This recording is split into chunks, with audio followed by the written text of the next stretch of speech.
Working in the boat today, doing a little tournament prep.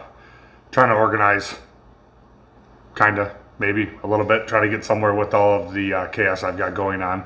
But I thought I'd take a minute to go over kind of what I'm prepping for Sam Rayburn in third week of February. Depending on what our weather conditions are going to be, we got a lot of different options, a lot of different ways to catch them down there. Places chock full of fish. So, like I said, I thought I'd take a minute to go over some of the Ark rods and reels that I'm going to be using, that I'm going to be preparing and have in the boat for Sam Rayburn.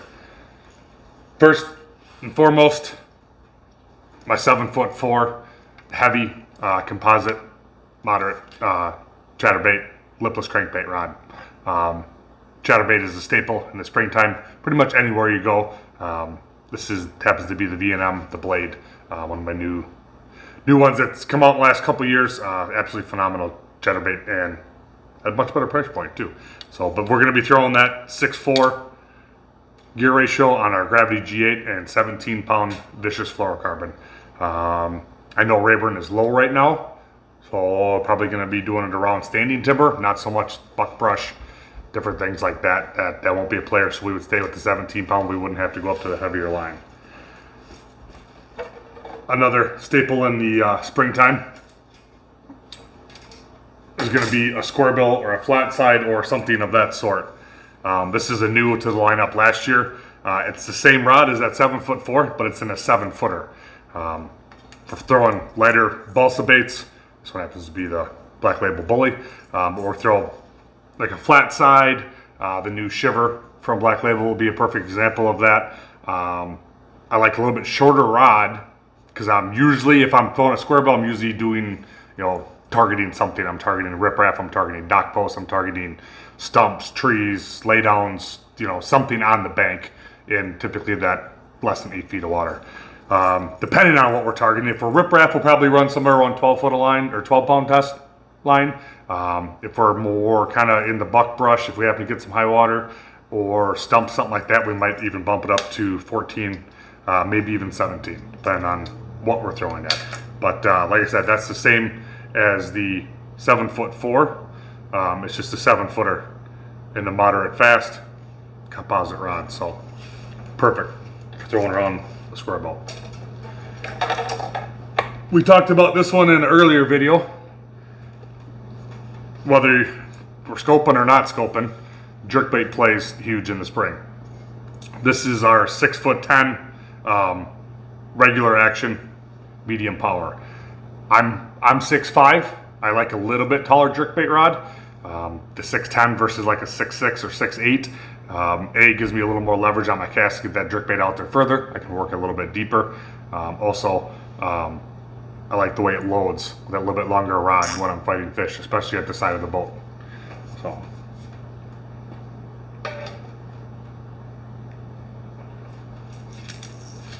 lipless crankbait.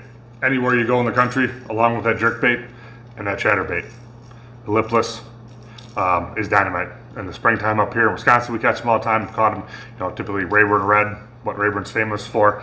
I'm going to go back to that 7'4" composite, heavy action, the moderate fast, the same one I'm throwing the chatterbait on. I'm going to say the same gear ratio reel, 6'4". I will go up to a 7'1" or even an 8-to-1 if the grass is shallow. If you've only got a couple feet on top of the grass, I'll go to a higher gear ratio so I don't have to have the rod so high and out of position. Again, I'm going to stay with probably 17-pound, same as the chatterbait, 17-pound vicious fluorocarbon on that.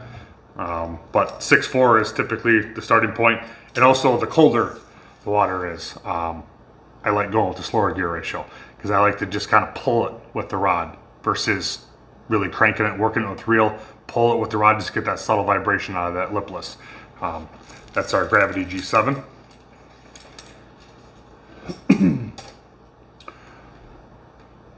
All right. For that early pre-spawn offshore bite, we're going to fire up the big cranking stick, the 7'11" DD, deep diving crankbait. We're going to hurl out our 6XDs, our 8XDs, our 10XDs. We're going to run somewhere between 14 and 20 pound test line, 6'4" to 1 on the gear ratio.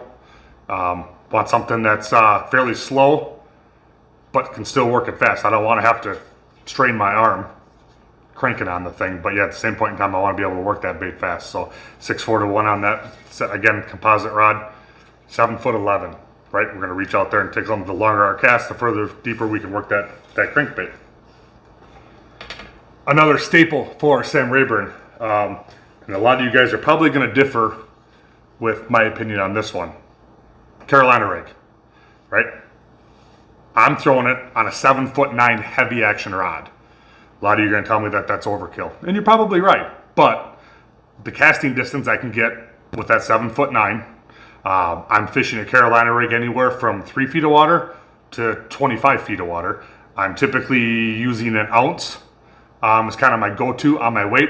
And I'm not doing it like your granddad did. We're just slowly dragging it and, you know, counting pebbles on the bottom. I'm more using it as a search bait. So I'm constantly pumping.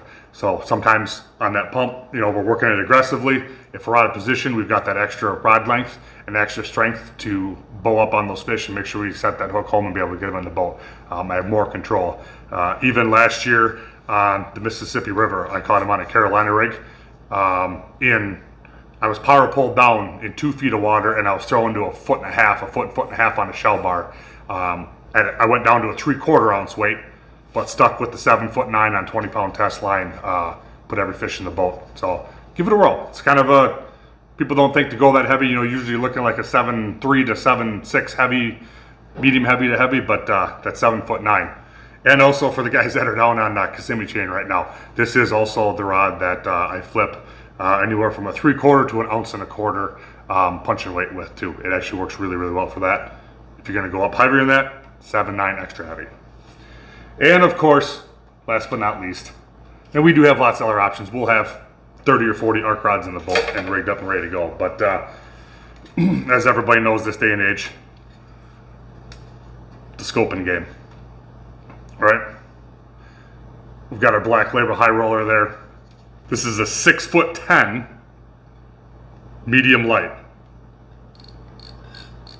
Doesn't sound like much, but the accuracy for castability with the lighter jig heads, with the minnows and stuff like that, is a must-have. And then also, I've learned with how you work that minnow, shaking your rod. I've got a lot of 7.6 medium lights that I use for like hair jigs and stuff for smallmouth in the spring. It's too much rod, it's too long for this particular application.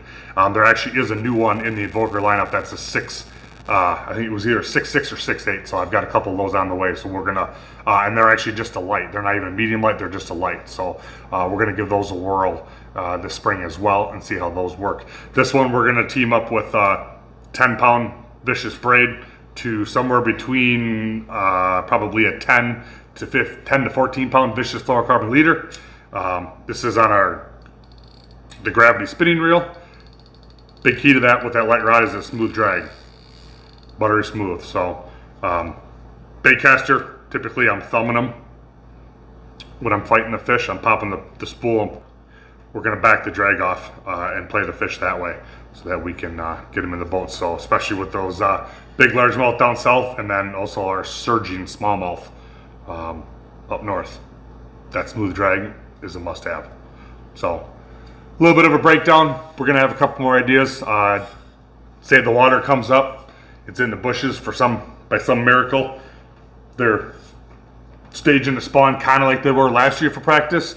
You know, we're gonna have a 7'6" heavy flipping stick Texas rig, some plastics up in the bushes. But from the drone footage I've seen and the research I've done, the bushes are a long ways away from the water, so I don't think that'll be a player. So, but that's kind of what I'm gonna search around with to see what I can find that in my electronics, and hopefully we can put some fish in the boat. So please remember to like and subscribe. Thank you.